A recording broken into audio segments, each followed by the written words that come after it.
بسم اللہ الرحمن الرحیم۔ اللہ کے نام سے شروع جو نہایت مہربان رحم والا۔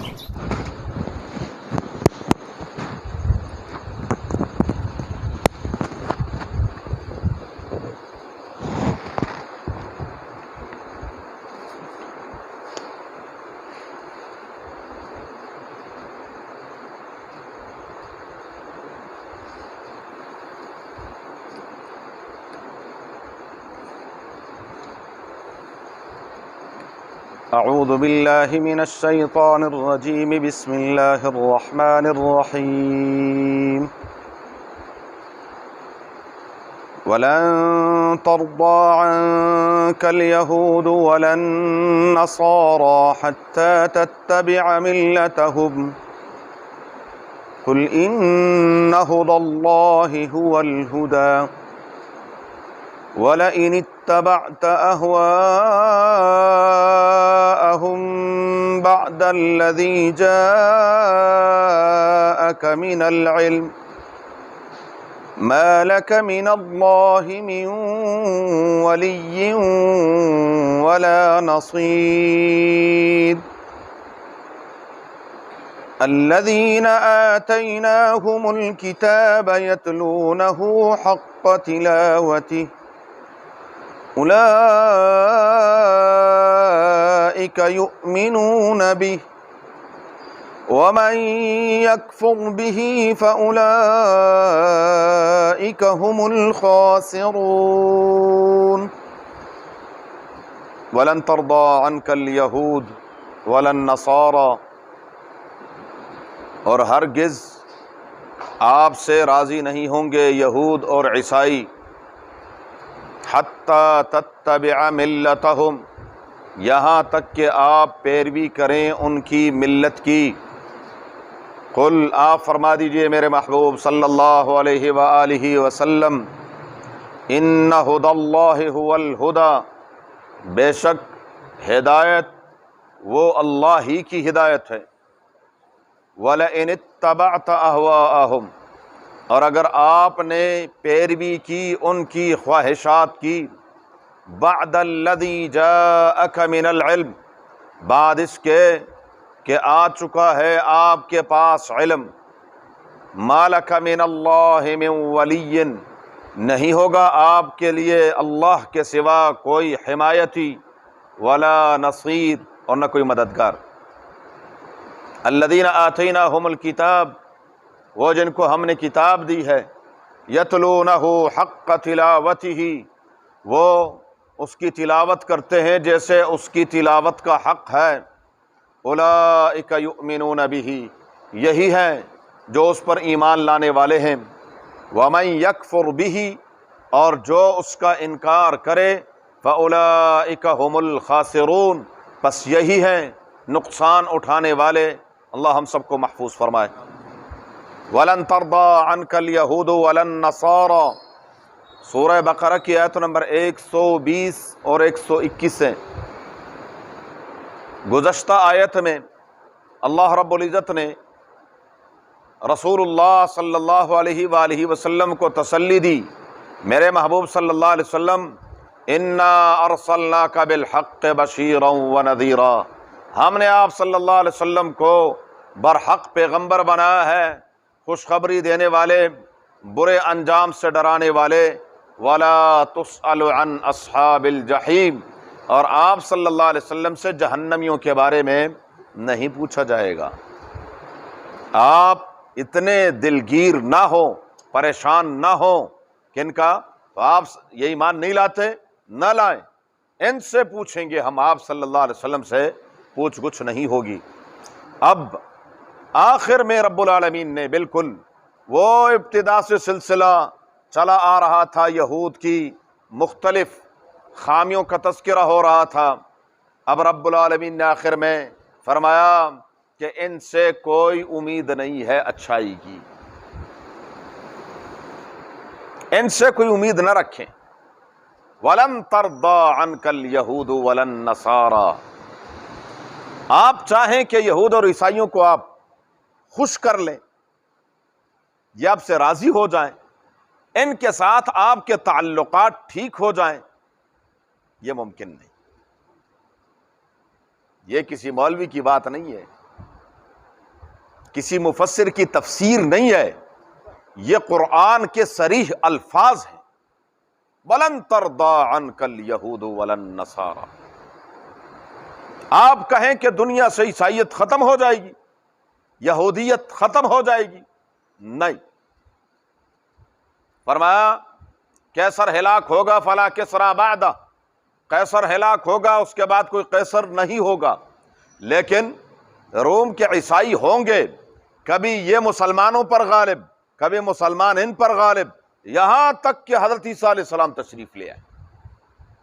قرب قیامت تک یہ سلسلہ چلتا رہے گا، اور یہ کم پر راضی نہیں ہے کہ آپ کہیں کہ جی ہم آپ سے دوستی کا ہاتھ بڑھانا چاہتے ہیں، ہم امریکہ کے ساتھ دوستانہ برابری کا تعلق چاہتے ہیں، ہم برطانیہ اور فرانس کے ساتھ اچھے تعلقات چاہتے ہیں، نہیں نہیں، ہو ہی نہیں سکتا۔ لن ترضا، ہرگز، یہ تاکید ہے نفی کی، صرف آپ یہ نہیں کہہ سکتے ولن ترضا عنک الیہود، وہ آپ سے راضی نہیں، ایسا معنی نہیں ہے۔ ہرگز آپ سے وہ راضی ہو ہی نہیں سکتے، کون؟ یہود اور عیسائی۔ کب تک؟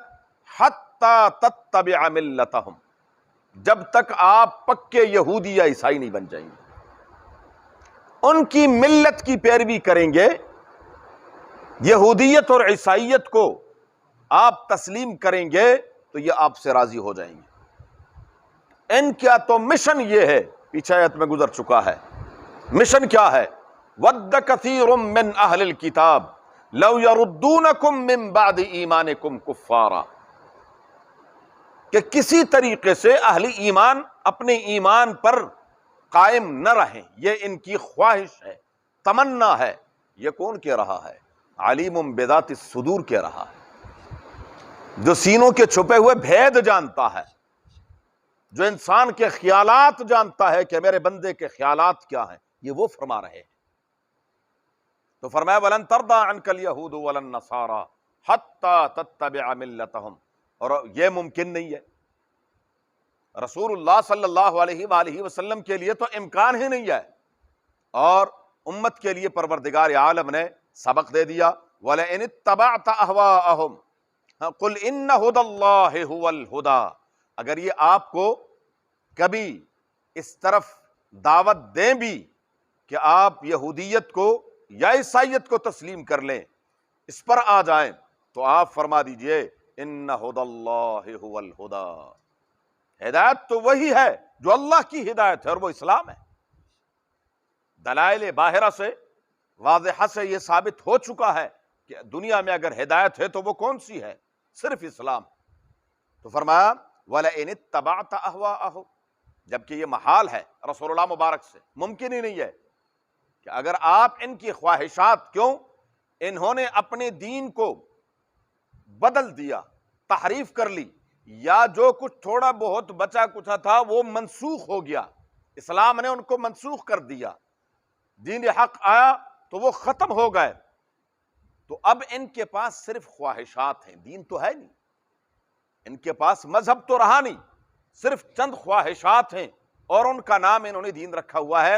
تو وَلَئِنِ اتَّبَعْتَ أَهْوَاءَهُمْ، اگر آپ ان کی خواہشات کی پیروی کریں گے، جو ان کی خواہش کیا ہے کہ آپ عیسائیت کو تسلیم کر لیں، آپ یہودیت کو قبول کر لیں، اگر آپ ان کی خواہش کو پورا کر دیں گے، بعد الذی جاءک من العلم، جبکہ آپ کے پاس علم آ چکا ہے،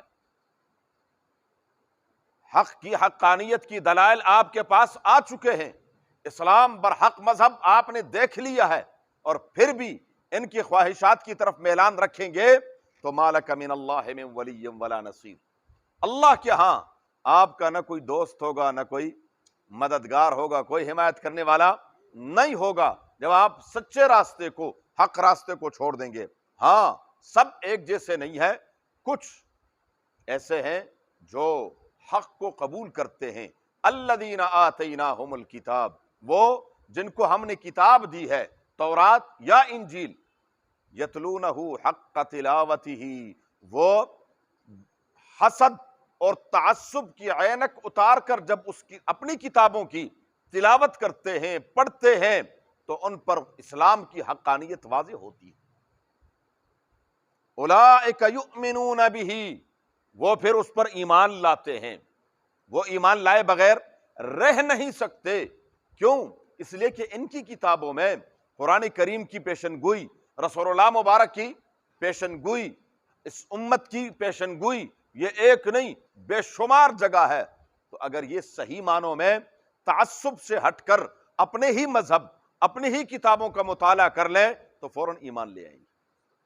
جیسے عبداللہ ابن سلام رضی اللہ تعالیٰ عنہ، اور ہر دور میں ایسے لوگ پیدا ہوئے ہیں کہ وہ جب اسلام کا مطالعہ کرتے اور اپنی کتابوں کا مطالعہ کرتے ہیں، وہ مجبور ہو جاتے ہیں کہ ہاں یہی سچا مذہب ہے جو اسلام جس کی دعوت دیتا ہے۔ اولئک یؤمنون بہ ومن یکفر بہ، جو اس پر انکار کرے، اس کے ساتھ کفر کرے، فاولئک هم الخاسرون، یہی نقصان اٹھانے والے ہیں۔ آگے مزید اللہ تبارک و تعالیٰ نے پھر دوبارہ تذکرہ کیا ہے بنی اسرائیل پر اپنے احسانات کا۔ آخر میں ایک دو سوال ہے، کسی ساتھی نے کیا۔ ایک سوال یہ ہے کہ عموماً ہمارے ہاں ہوتا ہے بچہ جب قرآن کریم مکمل کرتا ہے، ناظرہ مکمل کر لے یا حفظ مکمل کر لے، تو اس کی آمین کی جاتی ہے، اس کو آمین کہتے ہیں، یعنی آخری پروگرام کیا جاتا ہے۔ تو یہ اس کا دار و مدار نیت پر ہے۔ سوال یہ ہے کہ کیسا ہے؟ اگر تو نیت یہ ہے کہ تکبر اور غرور، جی میں یوں میں ہوں اور وہ، تو پھر برائی ہے۔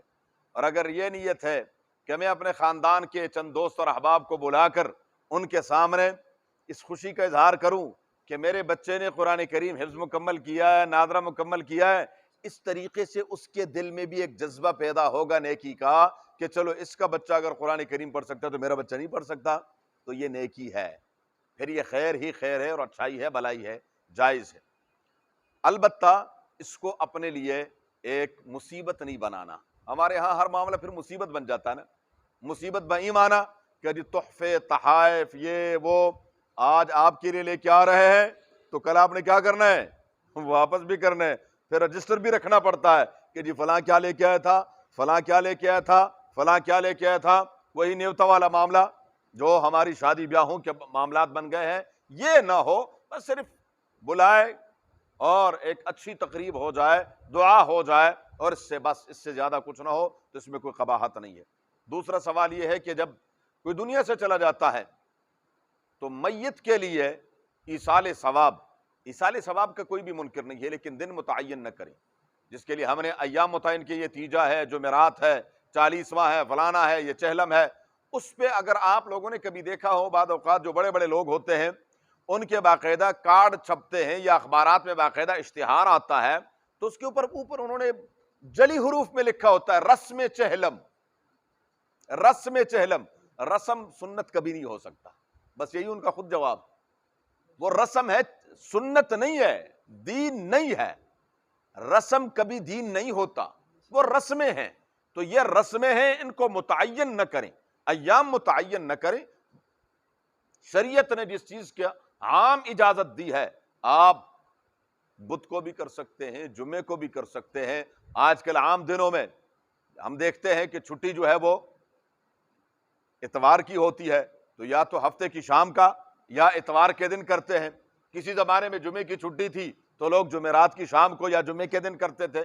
تو یہ جو دن متعین اور پھر باقاعدہ تاریخ، کہ جی ہمارے پاس بھی سوالات آتے ہیں کہ جی وہ والد صاحب فوت ہو گئے ہیں تو جی اب کیا کریں، ان کا جو ہے وہ 40واں آ رہا ہے منگل کے دن، اور چونکہ منگل کے دن جو ہے وہ لوگوں کے کام کاج کا اور آ نہیں سکتے، تو اگر ہم اتوار کو کر لیں کوئی مسئلہ تو نہیں ہے۔ اور بھائی کیا مسئلہ ہے؟